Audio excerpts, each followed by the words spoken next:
विदारक प्रेम पयोनिधे कैसे स्वय मिला पातकी को मिला।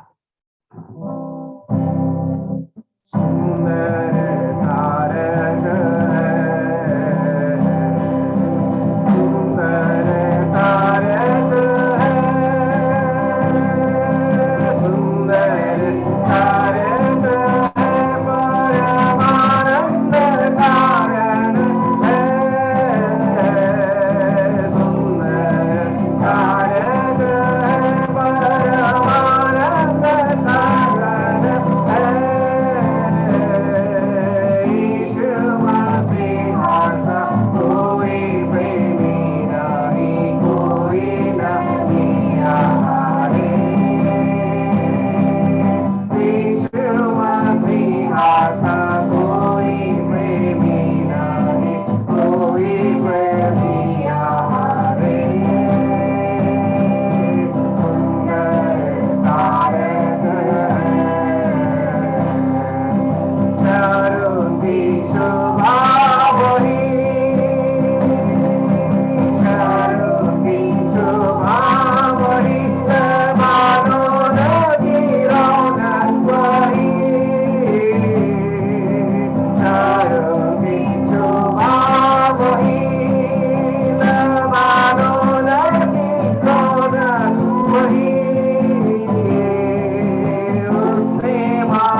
आप सबों को फिर एक बार इस नए साल 2022 में पहला शुक्रवार जो बाइबल अध्ययन हम श्रृंखला चलाते आ रहे थे, उसमें एक तत्काल अवकाश के बाद फिर आप सबों का स्वागत है। नए साल में आप सबों को शुभकामनाएं। परमेश्वर आपको संभाल के रखे, परमेश्वर की कृपा में रखें, परमेश्वर के वचन में, प्रेम में और संगति में और विश्वास में और बढ़ाएं। लूका रचित सुसमाचार 17वें अध्याय में प्रभु यीशु मसीह के शिष्यों ने प्रभु यीशु मसीह से एक चीज मांगा और वहां पर इस प्रकार लिखा हुआ है, हे प्रभु हमारे विश्वास को बढ़ाए। लूक चैप्टर 17, इंक्रीज अवर फेथ।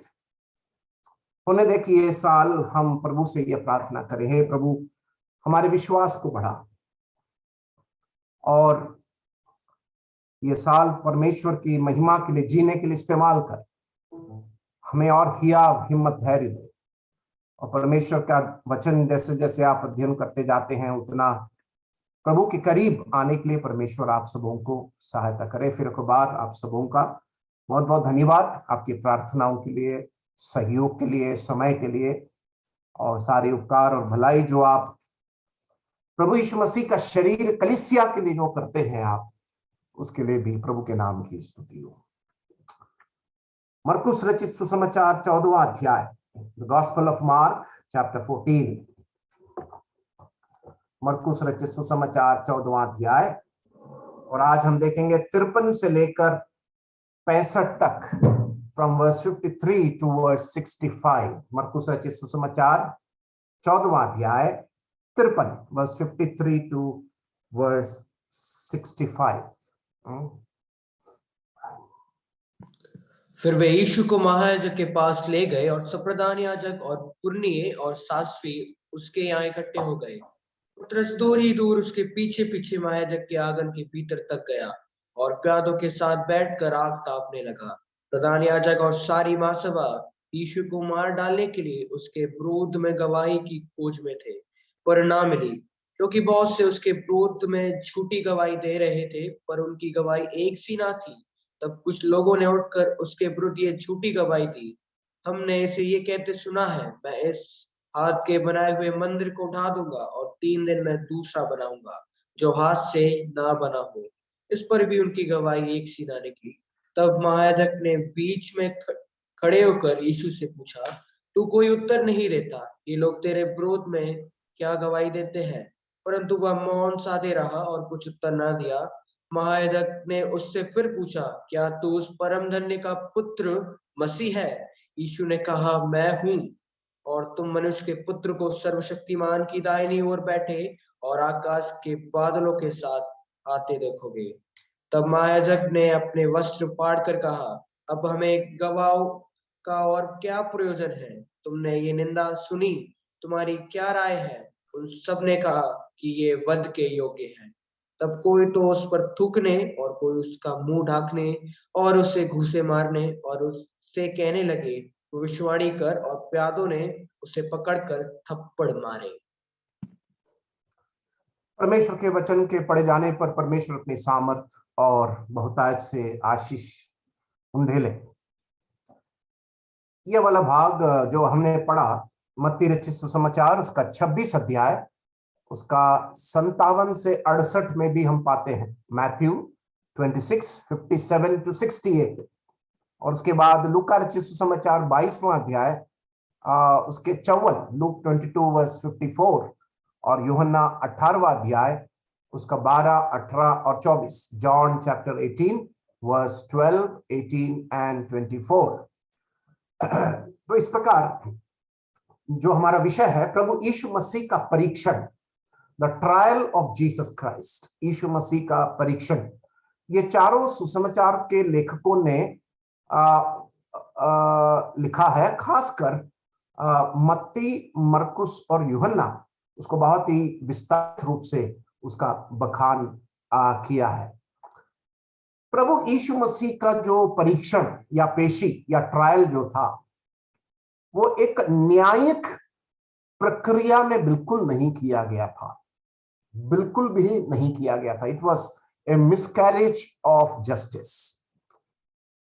और प्रभु यीशु मसीह का जो परीक्षण था वो 6 बार हुआ, 6 ट्रायल्स हुआ। 6 बार प्रभु यीशु मसीह का परीक्षण हुआ। 3 बार यहूदी प्रक्रिया के अनुसार और 3 बार रोमी प्रक्रिया के अनुसार। 3 Jewish trial and 3 Roman trial. तो इस प्रकार प्रभु यीशु मसीह को एक कुकर्मी का दर्जा या कुकर्मी होकर देखकर ये 6 परीक्षण किया गया था। और वो अलग अलग लोगों के सामने, जो न्यायाधीश होकर बैठे थे, उनके सामने वो पेश आया।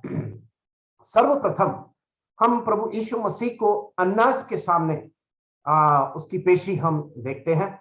अन्नास, तो आइए हम निकालेंगे यूहन्ना रचित सुसमाचार 18वां अध्याय। सबसे प्रथम जो पेशी था, परीक्षण था, यूहन्ना रचित सुसमाचार 18वां अध्याय, उसकी 12वीं आय। यूहन्ना रचित सुसमाचार 18वां अध्याय, उसके 12वीं आय। यहाँ पर हम इस प्रकार, तब सैनिकों और उनके सूबेदार और यहूदियों के प्यादों ने यीशु को पकड़कर बांध लिया। 13। और पहले उसे हन्ना के पास ले गए, क्योंकि वे उस वर्ष के महायाजक काइफा का ससुर था। हाँ, हाँ, बस। और पहले उसे हन्ना के पास ले गए, क्योंकि वह उस वर्ष के महायाजक कैफा का ससुर था। बाद में वो कैफा के पास प्रभु यीशु मसीह को ले जाया जाता है। ये जो हन्ना था, ये ईसा बाद 6 AD 6 to 15, AD 6 to 15 हन्ना वो जो था वो महायाजक था। He was the chief priest. और उसके पश्चात हन्ना के 5 पुत्र थे। इतिहास जब पढ़ते हैं, 5 पुत्र थे जो उस स्थान में वे बैठा करते थे, मंदिर के महायाजक के स्थान में। और उसके बाद ये कैफा को ये अधिकार दिया गया था। ठीक है, तो यहां पर हम पढ़ते हैं 14वीं आयत में, यूहन्ना 18 का 14, जॉन 18:14। वह वही कैफा था जिसने यहूदियों को सलाह दी थी कि हमारे लोगों के लिए एक पुरुष का मरना अच्छा है, हमारे लोगों के लिए, क्योंकि वहां पर उसको फायदा दिख रहा था। क्योंकि यीशु मसीह ने मंदिर के अंदर की शुद्धिकरण के कारण इनको बहुत ठेस पहुंचा था और इनके धंधे में बहुत फर्क पड़ा था। और इसलिए यीशु मसीह हन्ना कैफा ऐसे लोगों का बहुत बड़ा एक दुश्मन था। तो सर्वप्रथम प्रभु यीशु मसीह का एक धार्मिक परीक्षण, एक रिलीजियस ट्रायल या फिर यहूदी परीक्षण जिसको बोलते हैं, जूइश ट्रायल था। और वो किसके किसके सामने था? सबसे पहले हन्ना के सामने, और उसके बाद कैफा के सामने, और उसके बाद सामूहिक रूप से एक परीक्षण, public retrial by the Sanhedrin. तो ये धार्मिक परीक्षण 3 लोगों के सामने था, हन्ना के सामने, कैफा के सामने, और लोगों के द्वारा ही या उस पंथ के सामने, the public retrial by the Sanhedrin, उस पंथ के द्वारा लोगों के सामने ये तीसरा परीक्षण था। इसके पश्चात प्रभु यीशु मसीह का 3 और परीक्षण था, वो रोमी परीक्षण था, रोमन ट्रायल। सबसे पहले पिलातुस के सामने, जिसको हम मत्ती रचित सुसमाचार 27वां अध्याय 11 से 14 तक पढ़ते हैं, Matthew 27:11-14, the Roman trial before pilot. ठीक है, पहला वो परीक्षण था। दूसरा था हेरोद के सामने, जिसको हम लूका रचित सुसमाचार 13वां अध्याय 32वीं आयत में पढ़ते हैं, लूक 13:32। और फिर से तीसरा परीक्षण वापस पिलातुस के सामने यीशु मसीह को लाया गया, मत्ती 27:15-31, मैथ्यू 27:15-31। तो इस प्रकार यहूदी परीक्षण और रोमी परीक्षण, the Jewish trial and Roman trial, ये दोनों के अंतर्गत प्रभु यीशु मसीह को 3-3 बार एक न्यायिक, अवैध न्यायिक रूप से प्रभु यीशु मसीह का परीक्षण या पेशी किया गया था। और इसके अलावा दिखावे के लिए दिन के समय एक परीक्षण था जो यहूदी लोगों ने क्या क्या कहना चाहिए, ये परीक्षण वैध है और अवैध नहीं है, that it is legal and not illegal. इसको दिखाने के लिए दिन के समय, जो शुक्रवार के समय था, अभी हम कहां पर है, बृहस्पतिवार रात के समय, आधी रात का समय था। यहूदा ने यीशु मसीह महायाजकों को इकट्ठा कर कमरे में कैफा के वहां पर मौजूद था। तो बृहस्पतिवार, थर्सडे नाइट है अभी, शुक्रवार को प्रभु यीशु मसीह का दिन के समय सबको दिखाने के लिए एक दिखावा परीक्षण, to show to the people that he was tried, एक दिन में एक परीक्षण। और उसके बाद ठीक 12 बजे प्रभु यीशु मसीह को क्रूस दी गए, 3 बजे प्रभु यीशु मसीह क्रूस पर प्राण छोड़ दिए और सूर्य अस्त होने के पहले प्रभु यीशु मसीह को दफनाया गया था। तो हमने मरकुस रचित सुसमाचार में उस फसह का सप्ताह, पैशन वीक, उसका हमने सोमवार से लेकर एक एक घटना को बहुत ही बारीकी से हम अध्ययन करते आ रहे थे। अभी हम बृहस्पतिवार रात को प्रभु यीशु मसीह के क्रूस के मृत्यु के पहले उसकी पेशी, उसका ट्रायल्स का हम स्टडी करने जा रहे हैं। क्या, तो जैसे हमने सीखा, यहूदी पेशी 3 है और रोमी पेशी 3 है। आइए हम शुरू करते हैं। आज भाग 1 है। आइए हम मरकुस रचित सुसमाचार 14वां अध्याय में हम आ जाए। आज हम जो पढ़े गए भाग से प्रभु यीशु मसीह की पेशी के अवैध कारनामे, वैध नहीं, इल्लीगल, जो चीजें इन लोगों ने अवैध तरीके से किया, वो 4 अवैध तरीकों को आज हम देखेंगे। आइए हम शुरू करते हैं। मरकुस 14 उसका 53वां आयत, 53, मार्क 14 वर्स 53। फिर वे यीशु को महायाजक के पास ले गए और सब महायाजक और पुरनिये और शास्त्री उसके यहां इकट्ठे हो गए। हिंदी में चीफ प्रीस्ट और हाई प्रीस्ट के लिए एक ही वर्ड है, महायाजक, लेकिन इंग्लिश में चीफ प्रीस्ट अलग है और हाई प्रीस्ट अलग है। ध्यान से सुनिए, वर्स 53 में, हिंदी में जो 53वां आयत है, उसमें पहला जो महायाजक है, आपका बाइबल देखें, फिर वे यीशु को महायाजक, वो वाला चीफ प्रीस्ट है, मुख्य महायाजक है वो, ठीक है, जो अन्नास था, ठीक है, अन्नास, हन्ना था। तो हिंदी में आप वहां पर लिख दीजिए मुख्य महायाजक, ठीक है। इंग्लिश में लिखने की आवश्यकता नहीं है क्योंकि ऑलरेडी चीफ प्रीस्ट वहां पर लिखा हुआ है।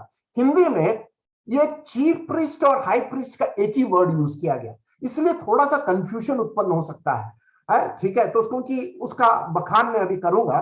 देखिए, यीशु को मुख्य महायाजक के सामने पास ले गए और सब महायाजक, इसमें फर्क है, एक मुख्य महायाजक और सब महायाजक, वो है high priest, all the high priest, ठीक है, और पुरनिये और शास्त्री उसके यहां इकट्ठे हो गए। देखिए, ये जो यहूदी पंथ था, द सैनहेड्रिन जिसको बोलते हैं, जो पंथ था, इसमें 3 गुट थे, 3 सेक्ट। कौन कौन से थे? महायाजक, जो हाई प्रीस्ट था, वे लोग कितने थे? 24। उसके बाद क्या लिखा है? पुरनिये, एल्डर्स, वे भी 24, ठीक है। उसके बाद शास्त्री, स्क्राइब्स, वे भी 24 थे, ठीक है। ये 24 24 24 अगर आप इसका जोड़ेंगे तो ये 72 अंक में हम पहुंचते हैं, ठीक है। 24 + 24 + 24। तो ये जो पंथ था सैनहेड्रिन में, ये 24 महायाजक, 24 पुरनिये, 24 शास्त्री, 72 + 1 कौन है? मुख्य महायाजक। तो ये था यहूदी पंथ जिसको हम सैनहेड्रिन बोलते हैं। उस पंथ के अंदर ये 3 गुट थे, 24 24 24 + 1, कौन था वो? मुख्य महायाजक, ठीक है। तो ये जो 73 लोगों का जो संगठन था, और ये लोग यहां पर इकट्ठे हो चुके हैं और प्रभु यीशु मसीह की पेशी अब शुरू होने वाली है। ठीक है, तो यहां पर हम पढ़ते हैं, ये जो कैफा था, कैफा इस पंथ का नेता था। Caiaphas was the leader of the Sanhedrin, और ये सेनेड्रिन जो था इजराइल का कचहरी था, सुप्रीम कोर्ट था। Sanhedrin was the supreme court of Israel, ठीक है, जिसमें 24 24 24 और एक महायाजक को जोड़कर 73 लोगों का एक एक जुडिशरी, जिसको एक न्यायपालिका हम बोल सकते हैं, इजराइल का सुप्रीम कोर्ट, जिसमें महायाजक, पुण्य और कौन थे, शास्त्री मौजूद थे। और ये कैफा जो था वो औपचारिक रूप से महायाजक था, जो एडी 18 से लेकर एडी 36 तक, एडी 18 से लेकर एडी 36 तक ये कैफा महायाजक था। और ये कैफा जो था मंदिर को नियंत्रण में रखता था, मंदिर का खजांची, मंदिर का पैसा, मंदिर का शासन, मंदिर का प्रशासन, ये सब उसके हाथ में था। यीशु मसीह के विरोध में क्यों हो गया? क्योंकि यीशु मसीह ने मंदिर के अंदर, हम जानते हैं कि प्रभु यीशु मसीह ने कई समय बाद, दशकों के बाद यीशु मसीह मंदिर में आकर वहां पर उलट फेर किए और उनके धंधे में बहुत बड़ा फर्क पड़ा। और ये कैफा प्रभु यीशु मसीह का एक बहुत बड़ा दुश्मन बन गया।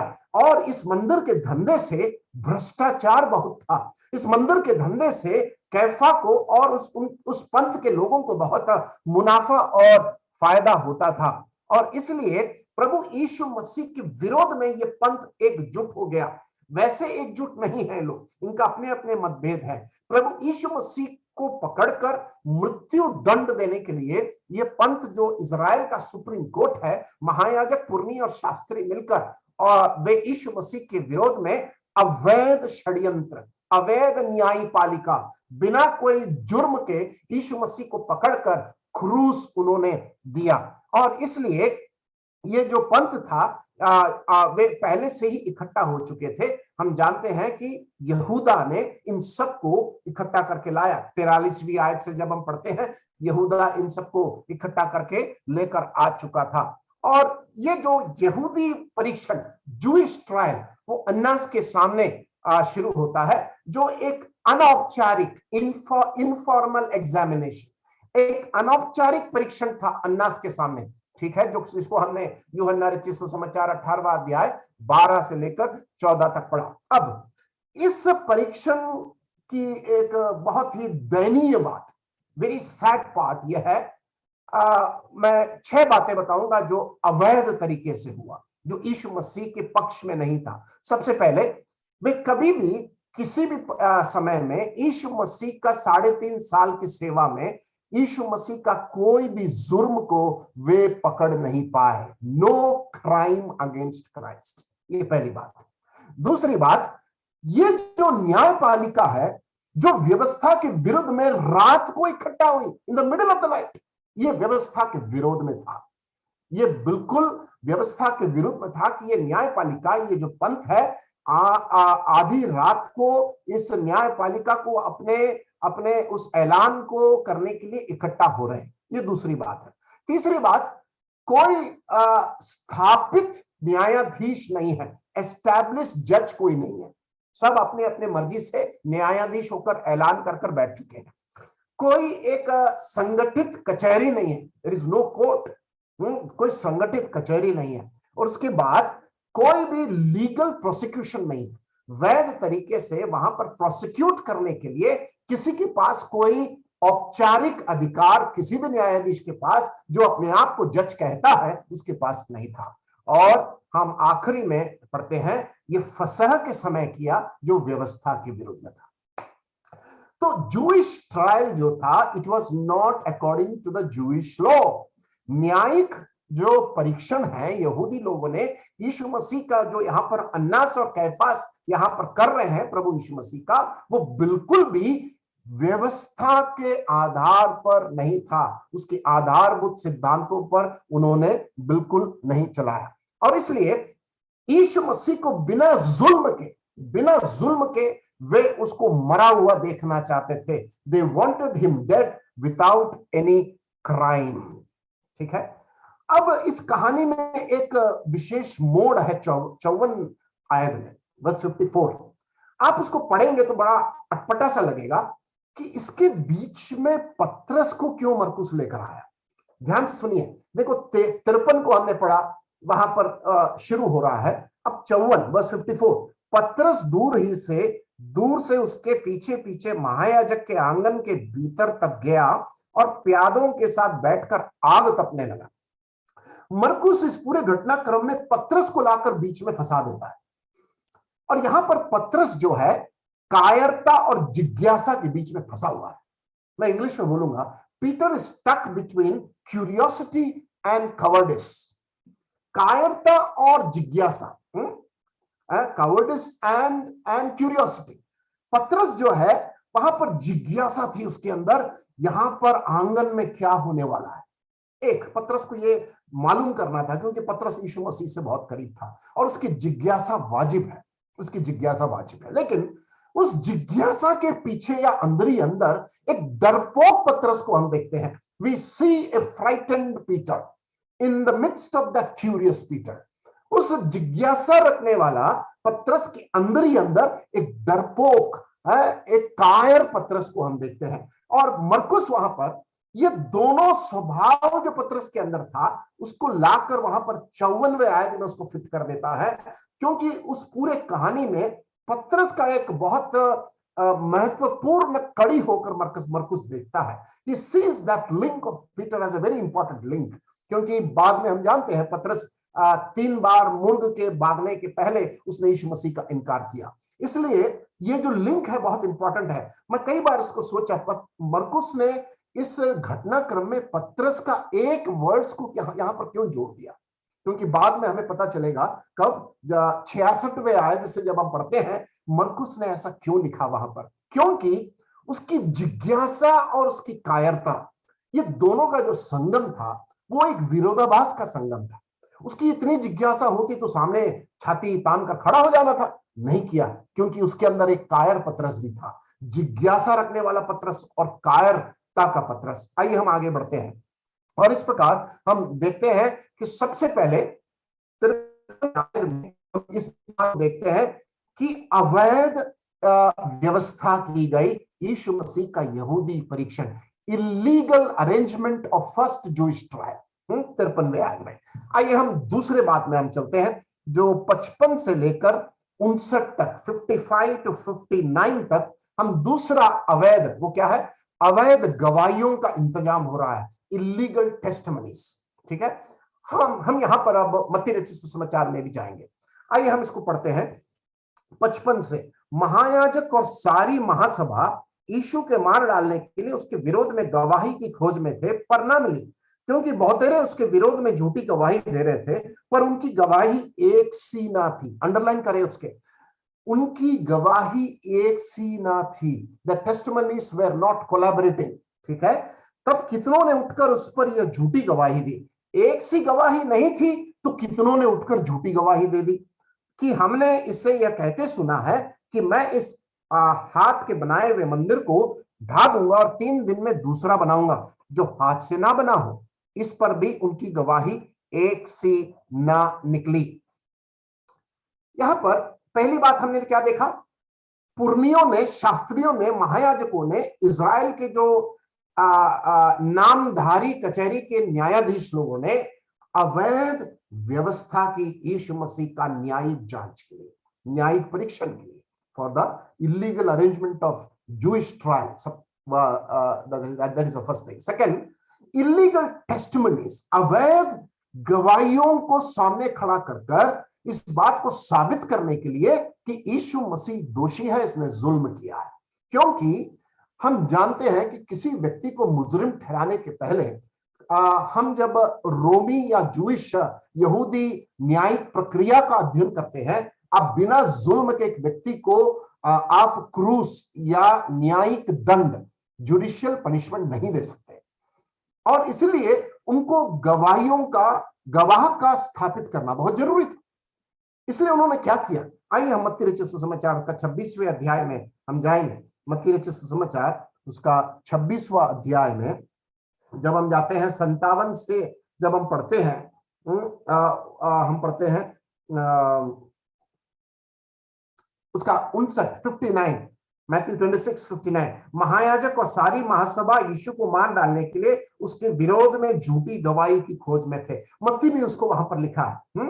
परंतु बहुत से झूठे गवाहों के आने पर भी, झूठे गवाहों के आने पर भी ना पाई, फॉल्स विटनेसेस।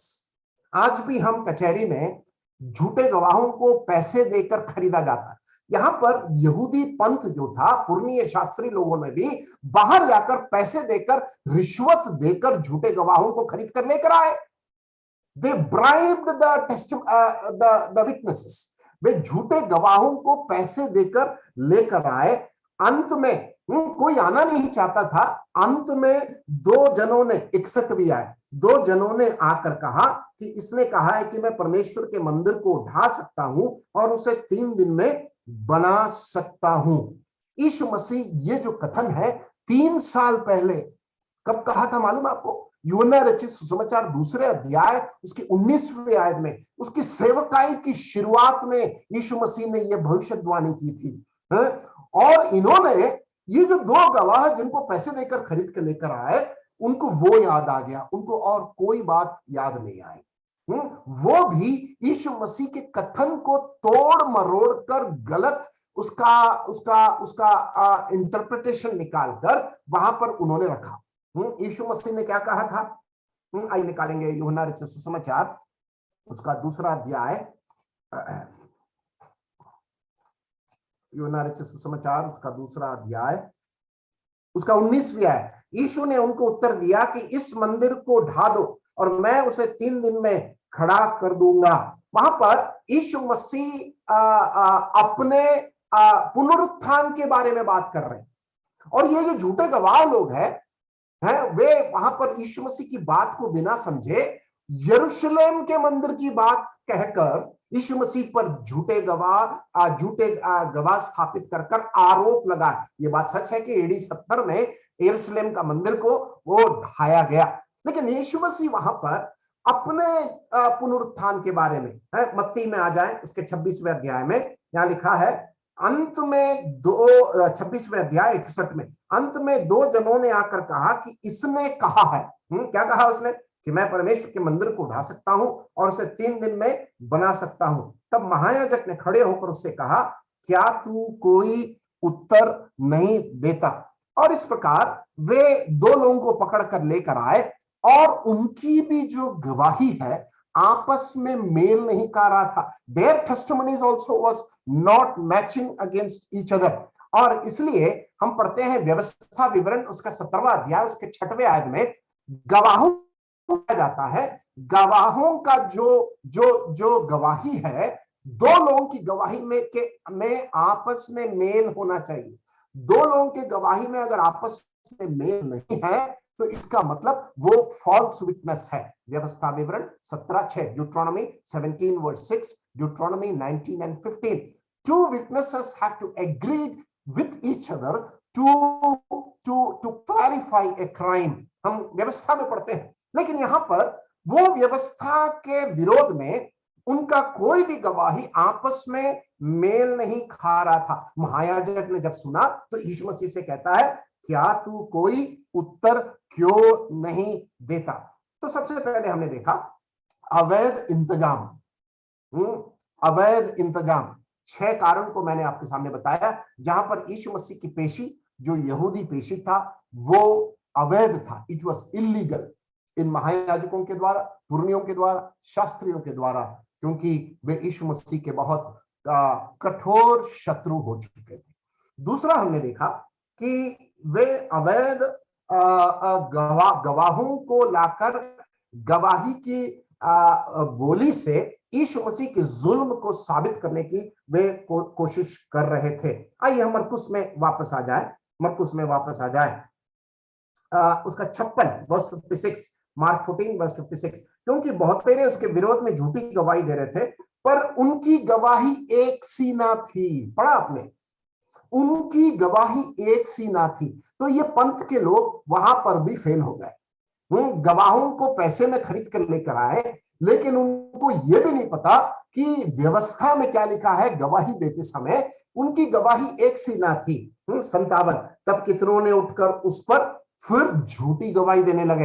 ये दो गवाहों की गवाही एक सी जब नहीं मिली तो तुरंत लोग खड़े हो गए और यीशु मसीह के विरोध में झूठी गवाही देने लगे।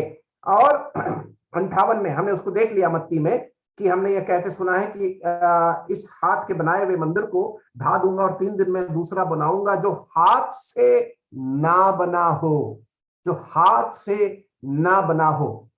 वहां पर प्रभु यीशु मसीह पहली बात अपने जी उठने की बात कर रहे हैं। कुछ वचन के पंडितों का कहना है वहां पर प्रभु यीशु मसीह कलीसिया के बारे में, he is talking about the church, जिसको शत्रु कभी उसको ढा नहीं सकता, चाहे कितने भी कोशिश वो कर ले। और इसलिए यहां पर यीशु मसीह के उस बात को पकड़कर ये दोनों गवाहों ने बिना मेल के, बिना तुक के गवाही देने की कोशिश की और इस पर भी उनकी गवाही एक सी ना निकली। वर्स 59, मार्क 14 वर्स 59, इस पर भी उनकी गवाही एक सी ना निकली। 2 अवैध कारनामे हमने देख लिया, ये यहूदियों के द्वारा, कैफा और अन्य 24 जो शास्त्री, पुरनिये और महायाजक थे, इनके द्वारा हमने इनके झूठे और चतुर मंसूबे को हमने देख लिया। तीसरा अवैध हम कारनामा हम देखने जा रहे हैं और वो है 60 से लेकर 62 तक, इलीगल इंटरोगेशन।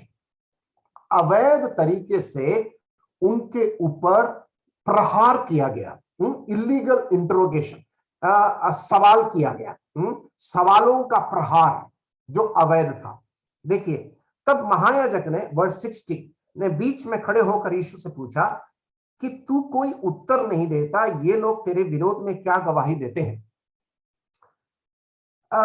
परंतु वह मौन साधे रहा और कुछ उत्तर ना दिया। महायाजक ने उससे फिर पूछा, क्या तू उस परम धन्य का पुत्र मसीह है? अब यहां पर पैसों से खरीदा गया गवाहों का वो पूरा वो बिखर गया, उनके पूरे जो मंसूबे थे वो सब विफल हो गया। अब यहां पर एक अवैध तरीके के से सवालों का प्रहार यीशु मसीह के सामने किया जा रहा था। यीशु मसीह को झूठों के सामने अपनी प्रतिक्रिया देने की आवश्यकता नहीं थी।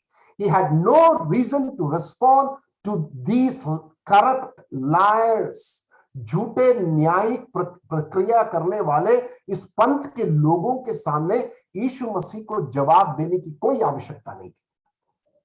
आप समझते हैं यीशु मसीह को जवाब देना था, क्योंकि जवाब देकर कोई फायदा नहीं है। वे कोई भी यीशु मसीह की दलील को सुनने के लिए तैयार नहीं थे। वे झूठे जुल्म में पकड़कर उसको मृत्यु दंड देने के लिए उन्होंने निर्णय कर लिए हैं। यहां पर हम पढ़ते हैं 60वीं आयत में, महायाजक ने बीच में खड़े होकर यीशु से पूछा कि तू कोई उत्तर क्यों नहीं देता? यीशु मसीह क्या उत्तर देंगे इनको? सब कुछ झूठी है, आधार झूठा है, प्रक्रिया झूठा है, लोग झूठे हैं, तरीके झूठे हैं, माहौल झूठा है, उस सारे वातावरण झूठा है। यीशु मसीह उनको जवाब देने के लायक। हमारे जीवन में भी कई ऐसी परिस्थिति आती है जहां पर हमें बिल्कुल शांत रहना चाहिए। हम उत्तर उन्हीं को हमें उत्तर देना चाहिए जो सुनने के लिए और समझने के लिए तत्पर हो। हम कभी भी अपने स्टैंडर्ड को नीचे लाकर दूसरों को जवाब देने की आवश्यकता नहीं। हम कई बार इस गलती को करते हैं। हम समझाते उन्हीं को हैं जो अपने कान को खुला रखकर समझने की कोशिश करते हैं। ठीक है, इसीलिए नीति वचन में सुलेमान बहुत अच्छी बात कहा है, मूर्खों के सामने शांत रहना हमेशा उत्तम। और यहां पर प्रभु यीशु मसीह वहां पर ऐसे मूर्ख क्या बोलना चाहिए, नामधारी न्यायपालिका और न्यायाधीश के सामने यीशु मसीह ने अपने शांत स्वभाव को प्रकट करना ज्यादा उचित समझा। महायाजक उससे पूछता है, तू कोई उत्तर क्यों नहीं देता है? तू कोई उत्तर क्यों नहीं देता है? यीशु मसीह की शांति से लोग परेशान हो गए। एक प्रभु के दास ने इस घटनाक्रम में ऐसा एक कथन इंग्लिश में कहा है, He was majestic in his silence. यीशु मसीह अपने शांत रहने में आलीशान थे, अपने शांति में भी आलीशान थे। He was majestic in his silence. यूहन्ना रचित सुसमाचार 8वें अध्याय में हम जानते हैं एक व्यभिचारिणी स्त्री को पकड़कर लाया गया था, और वहां पर व्यवस्था के को याद कर यीशु मसीह को याद दिला रहे हैं कि फरीसी लोग की व्यवस्था में लिखा है कि ऐसे स्त्री का पत्थर मारना चाहिए। और वहां पर यीशु मसीह शांत होकर झुककर उंगली से उस भूमि पर कुछ लिखने लगे। आपको याद है यूहन्ना रचित सुसमाचार 8वां अध्याय में यीशु मसीह झुककर पृथ्वी पर लिखने लगे शांत होकर। आपको पता है वहां पर क्या हुआ? वहां पर वो झुंड जो थी, जो आरोप लगाने वाले आए थे, व्यवस्थापक लोग, व्यवस्था को याद दिलाने वाले लोग, व्यवस्था को सिखाने वाले लोग, यीशु मसीह झुककर अपनी शांति से जब उंगली से लिख रहा था, व्यवस्थापक वहां से चले गए। कौन रह गया था? यीशु मसीह और वो पापनी स्त्री। अनुग्रह और पाप आमने सामने थे। व्यवस्था चला गया, व्यवस्थापक लोग चले गए। अनुग्रह कौन? यीशु मसीह। पापी स्त्री, पाप आमने सामने थे। ये अनुग्रह अर्थात यीशु मसीह उठते हैं और उस स्त्री से कहते हैं, जा तेरे पाप क्षमा हुए और पाप नहीं करना। व्यवस्था वहां पर चले गई, व्यवस्थापक चले गए, और यीशु मसीह के ऊपर आरोप लगाने वाले फरीसी सदूकी लोग चले गए। He was majestic in his silence. यीशु मसीह अपने शांति में आलीशान थे। He was majestic in his silence. आपको पता है कई लोग अपने शांति से दूसरों को बहुत परेशान करते हैं। People torture others by their silence. क्योंकि कोई व्यक्ति अगर सीमा के बाहर सताने के बावजूद भी अगर वो शांत रहता है, तो उसकी शांति उसके दुश्मन को बहुत सताने लगती है। ये व्यक्ति कुछ बोलता नहीं है, ये व्यक्ति की कोई प्रतिक्रिया नहीं आती, और इसलिए वो शांति जो है ऐसा एक षड्यंत्र है, वो शांति एक ऐसा हथियार है जो दुश्मन को असमंजस में डाल देता है। और यीशु मसीह ने उस हथियार का इस्तेमाल किया, क्योंकि शब्द बेकार थे। यहाँ पर तर्क बेकार था, शब्द बेकार था, सफाई बेकार है, क्योंकि न्यायपालिका और न्यायाधीश लोग वे फर्जी लोग थे। और इसलिए यीशु मसीह ने अपनी शांति को बनाए रखते हुए वहां पर अपनी भविष्यवाणी को पूरा होते हुए देखना चाहते थे। He was fulfilling the prophecy. यीशु मसीह अपनी शांत रहने के द्वारा भविष्यवाणी को वहां पर यीशु मसीह पूरा कर रहे थे। कौन सा? निकालिए यशायाह का किताब, उसका 53वां अध्याय। यशायाह का किताब, उसका 53वां अध्याय, उसकी 7वीं आयत। यशायाह का किताब, उसका 53वां अध्याय, उसकी 7वीं आयत। वह सताया गया तो भी वह सहता रहा और अपना मुंह ना खोला। वह सताया गया तो भी वह सहता रहा और अपना मुंह ना खोला। जिस प्रकार भेड़ वध होने के समय वह भेड़ी ऊन कतरने के समय चुपचाप शांत रहती है, वैसे ही उसने भी अपना मुंह ना खोला।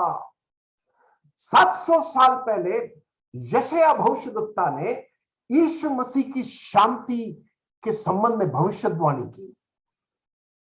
Isaiah prophesied about the majesty of the silence 700 साल पहले, और यीशु मसीह ने वहां पर उस शांति को बनाए रखने के द्वारा यीशु मसीह ने उस भविष्यवाणी को पूरा किया।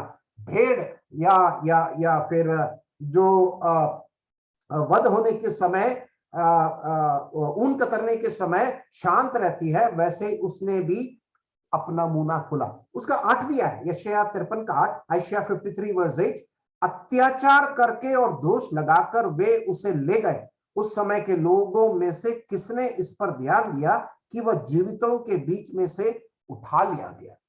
प्रभु यीशु मसीह की पेशी, ट्रायल ऑफ जीसस, उस प्रक्रिया में हम इस बात को देखते हैं कि लूका 23 का 9, लूक 23 वर्स 9, पिलातुस के सामने यीशु मसीह शांत थे जब रोमी पेशी हो रहा था, Roman trial. He was before Pilate, he was silent. Luke 23 and verse 9, sorry, Luke 23 verse 9, Herod के सामने हेरोद अंतिपस के सामने, पिलातुस नहीं, हेरोद अंतिपस के सामने यीशु मसीह शांत थे जब उसकी पेशी उसके सामने हो रही थी। और उसके बाद हम देखते हैं यूहन्ना 19:9 में यीशु मसीह पिलातुस के सामने, John 19:9, he was silent before Pilate, और इसलिए उसकी शांति से झूठे हृदयों को उसने, झूठे हृदयों के मंसूबे को उसने उनका पर्दाफाश किया। He unmasked through his silence the lying hearts, झूठे हृदयों को, झूठे मंसूबों को यीशु मसीह ने अपने शांति के द्वारा उसने क्या किया? पर्दाफाश किया। He unmasked through his silence the lying hearts in this trial.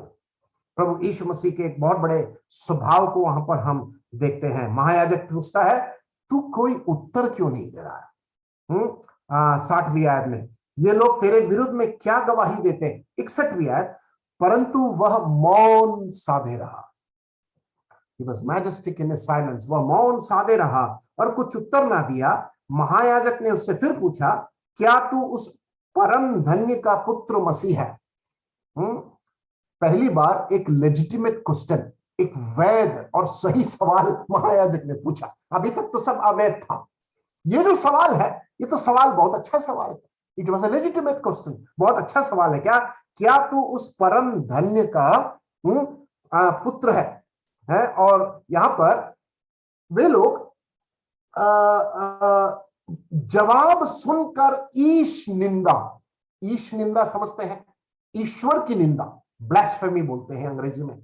ईश निंदा का आरोप के लिए देख कर बैठे थे, क्योंकि गवाहों का गवाही सब विफल हो गया। अब इनके पास रह क्या गया? 3.5 साल यीशु मसीह परमेश्वर है, परमेश्वर हूं, मैं जो हूं सो हूं का दावा कर कर कर इस भूमि के ऊपर उसने परमेश्वर के राज्य का प्रचार कर कर अपने परमेश्वरत्व, ईश्वरत्व और प्रभुत्व का प्रमाण देकर और अपने सिद्ध मनुष्यत्व का प्रमाण दे देकर यीशु मसीह घूमता रहा। फरीसी और सदूकियों को पता नहीं कि ये कैसे अपने आप को परमेश्वर होकर ऐलान करता है, और वे ईश निंदा का आरोप के लिए देख कर बैठे थे, क्योंकि यहां पर वो पूछ रहे थे, क्या तू उस परम धन्य का पुत्र मसीह है? जवाब, यीशु ने कहा 62वें आयत, हाँ मैं हूं, और तुम मनुष्य के पुत्र को सर्वशक्तिमान के दाहिने और बैठे और आकाश के बादलों के साथ आते देखोगे। जवाब लाजवाब है। अब देखिए, यीशु मसीह मैं हूं बोलकर समाप्त नहीं किए। ध्यान दीजिए आप, सवाल क्या था? सवाल है, क्या तू उस परम धन्य का पुत्र मसीह है? जवाब क्या होना चाहिए? हाँ मैं परमेश्वर का पुत्र मसीह मैं हूं, पूर्ण विराम, फुल स्टॉप। जवाब ऐसे होना था। लेकिन यीशु मसीह ने उस सवाल के जवाब को थोड़ा सा और आगे बढ़ाया, जानबूझ के बढ़ाया। उस जवाब को थोड़ा सा और क्लैरिफाई किया कि मैं केवल परमेश्वर का पुत्र या केवल मैं परमेश्वर का पुत्र ही नहीं, क्या लिखा है? और मनुष्य के पुत्र को सर्वशक्तिमान की दाहिने ओर बैठे और आकाश के बादलों के साथ आते देखोगे। वे लोग हिल गए।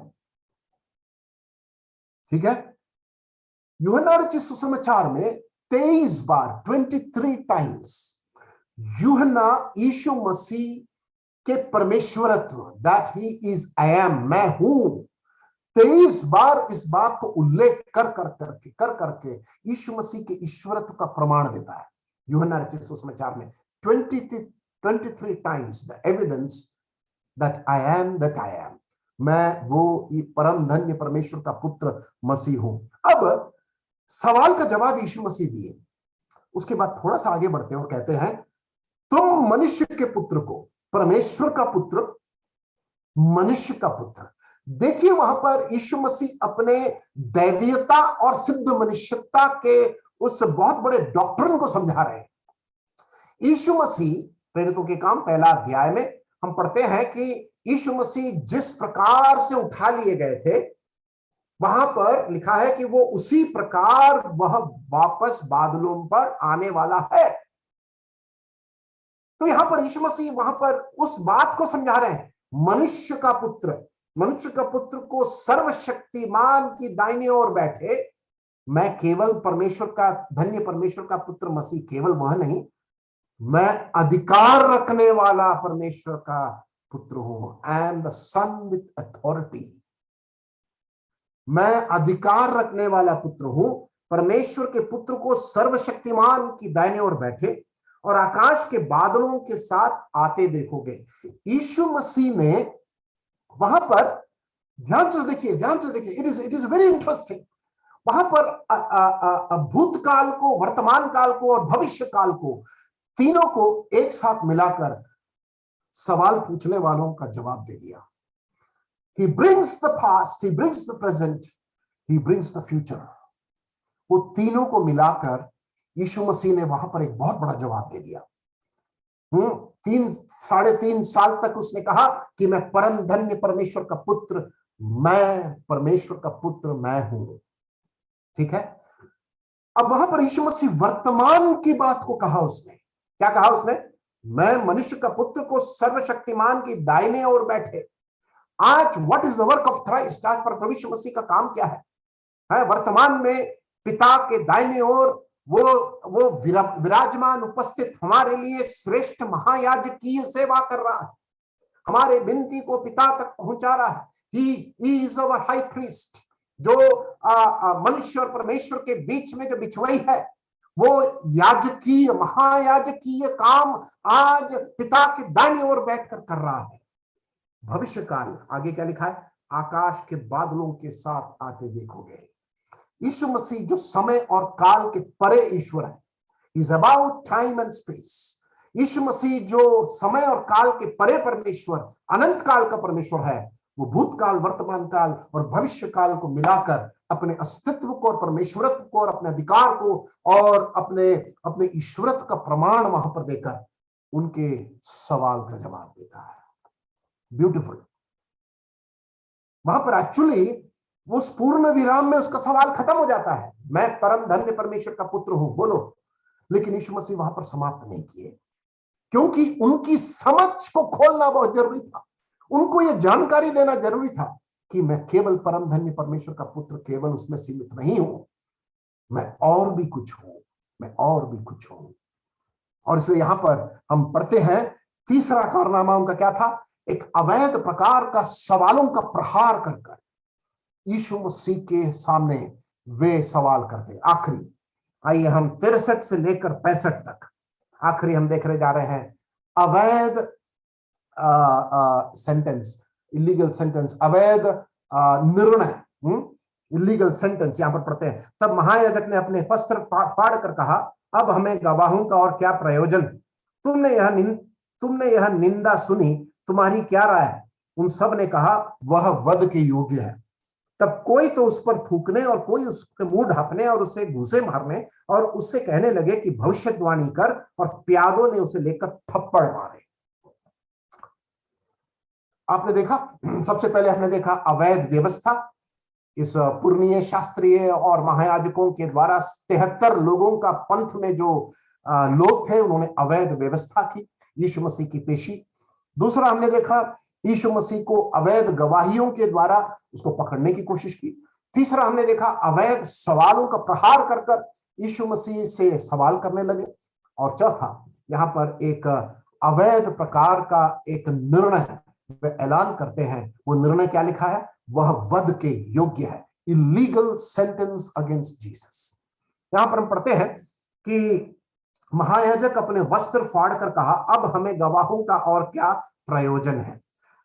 ये जो वस्त्रों को फाड़ने का जो प्रक्रिया है, ये पुराने नियम में हम कई किताबों में पढ़ते हैं। उत्पत्ति की किताब में हम पढ़ते हैं, अय्यूब की किताब, अय्यूब के जीवन से हम देखते हैं, यशायाह की किताब में, योएल के किताब में, यिर्मयाह की किताब में ये वस्त्रों को फाड़ने के बारे में पुराने नियम में कई जगह हम पढ़ते हैं। प्रेरितों के काम में भी हम इस बात को देखते हैं।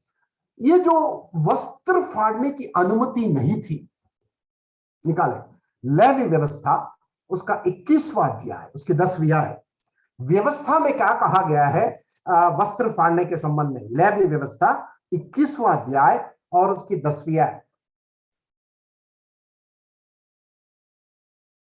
और जो अपने भाइयों में महायाजक, लेविटिकस 21 वर्स 10, महायाजक हो जिसके सिर पर अभिषेक का तेल डाला गया हो और जिसका पवित्र वस्त्रों को पहनने के लिए संस्कार हुआ हो, वह अपने सिर के बाल बिखरने ना दे और ना अपने वस्त्र को फाड़े। व्यवस्था में एकदम स्पष्ट लिखा गया था कब वस्त्र फाड़ना है, कब वस्त्र नहीं फाड़ना।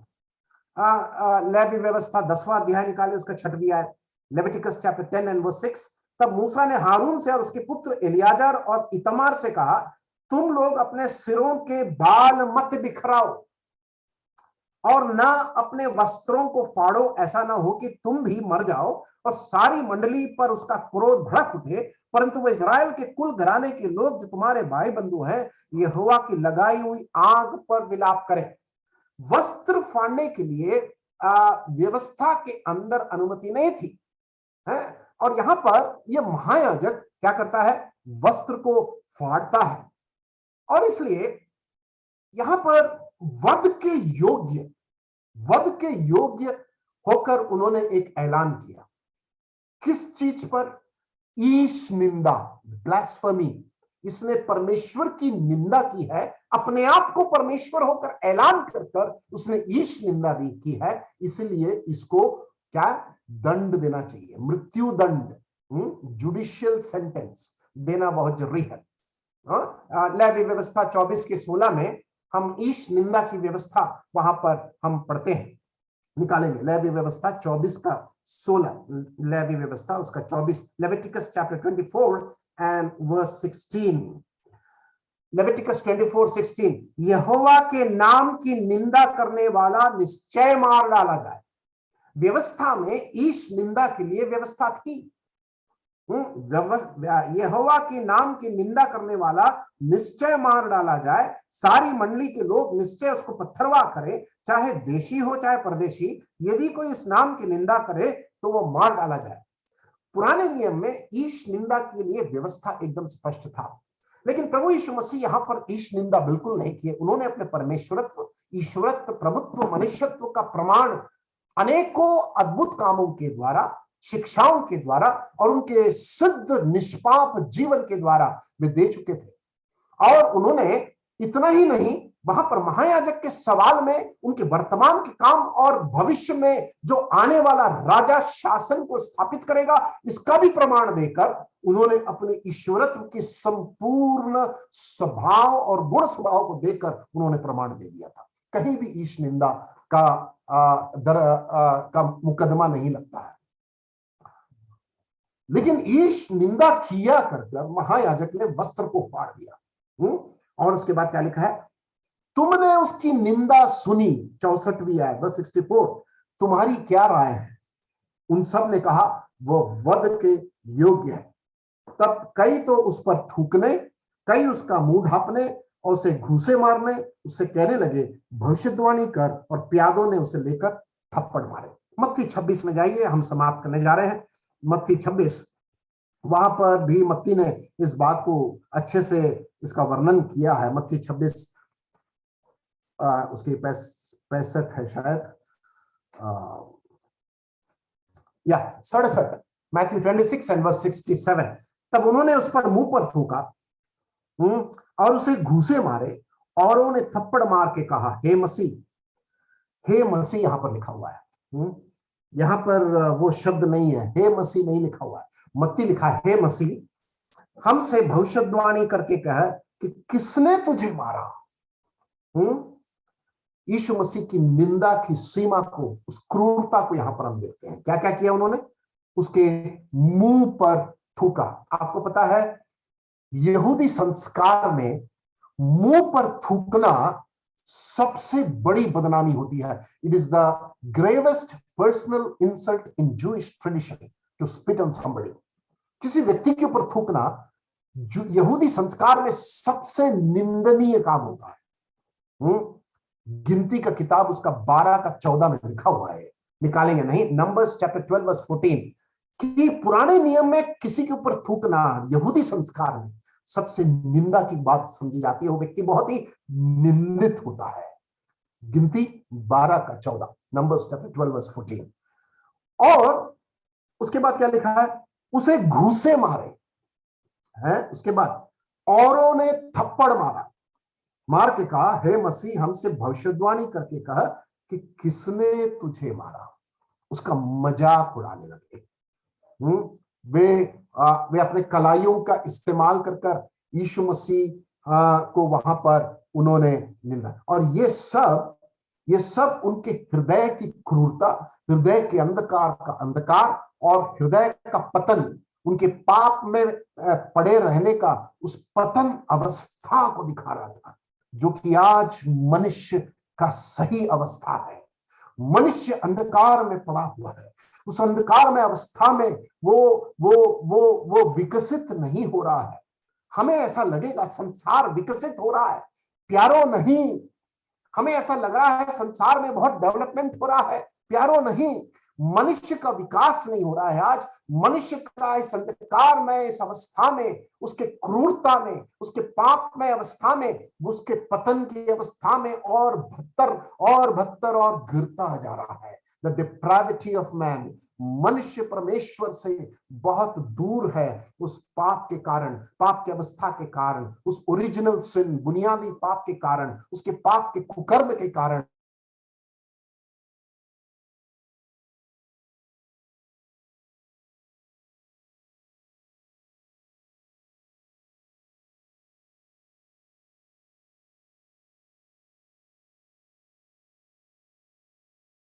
पाप बढ़ता जा रहा है, मनुष्य अंधकार के कारण उस क्रूर के साथ क्रूर व्यवहार का एक नमूना को हम जब यहां पर देखते हैं तो इस बात को समझते हैं कि यीशु मसीह को हमारे लिए कैसी निंदा सहनी पड़ी। आइए 2 वचन पढ़कर आज के अध्ययन को समाप्त करें। पहला पत्रस 2 अध्याय 21 से लेकर 30। पहला पत्रस 2 अध्याय 21 से लेकर 30 तक। पत्रस कितना बखूबी, जिसने यीशु मसीह को इनकार किया, एक लड़की से जो डर गया है, जो वहां पर कायरता और जिज्ञासा के बीच में जूझ कर वहां पर कैफा के उस आंगन में बैठकर दूर से देख रहा था। पत्रस क्या लिखता है, आप समझ में आया? मरकुस ने पत्रस को वहां पर क्यों जोड़ा? पत्रस क्या लिख रहा है यहां पर, उसकी साक्षी वो गवाह होकर लिखता है। पहला पत्रस 2 का 21, और तुम इसी के लिए बुलाए भी जो हो, क्योंकि मसीह भी तुम्हारे लिए दुख उठाकर तुम्हें एक आदर्श दे गया है। वाह! यह पत्रस कायरता और जिज्ञासा के बीच में जूझने वाला प्रेरित चेला यहां पर उसके विश्वास का स्थायीकरण के बाद पत्री में लिख रहा है। क्या लिख रहा है? तुम्हारे लिए दुख उठाकर तुम्हें एक आदर्श दे गया कि तुम भी उसके चिन्ह पर चलो। 22, ना तो उसने पाप किया और ना उसके मुंह से छल की कोई बात निकली।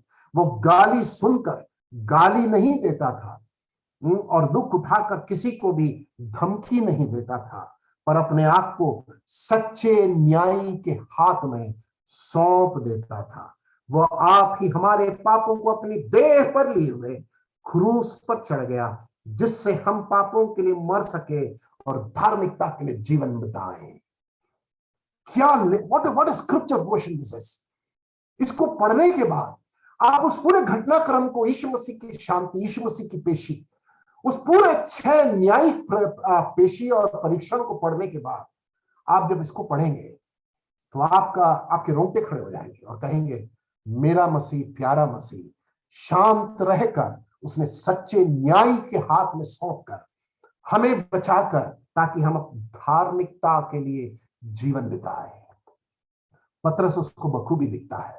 एक समय में अपने कायरता और जिज्ञासा के बीच में जूझने वाला पत्रस यहां पर वो हियाव बांधकर यीशु मसीह का चरित्र लिखता है। उसने अपने शांत रहकर सच्चे न्याय के हाथ में वो सौंप देता है। अगर ऐसा है कि यीशु मसीह की निंदा उसने अपने शरीर पर हमारे लिए सह लिया, तो आज हमें क्या फायदा है? इसका practical application Hebrews chapter 4 verse 16, इब्रानियों की पत्री 4 अध्याय उसकी 16 आयत। ये सारी पेशी, ये सारी निंदा, सारी क्रूरता, सारी बदनामी और घूसे मारे गए, थूका गया, प्यारो, हमें आज ये यीशु मसीह एक नमूना देकर इब्रानियों का लेखक क्या लिखता है,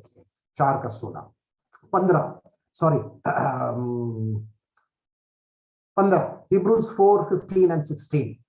क्योंकि हमारा ऐसा महायाजक नहीं जो हमारी निर्बलताओं में हमारे साथ दुखी ना हो सके।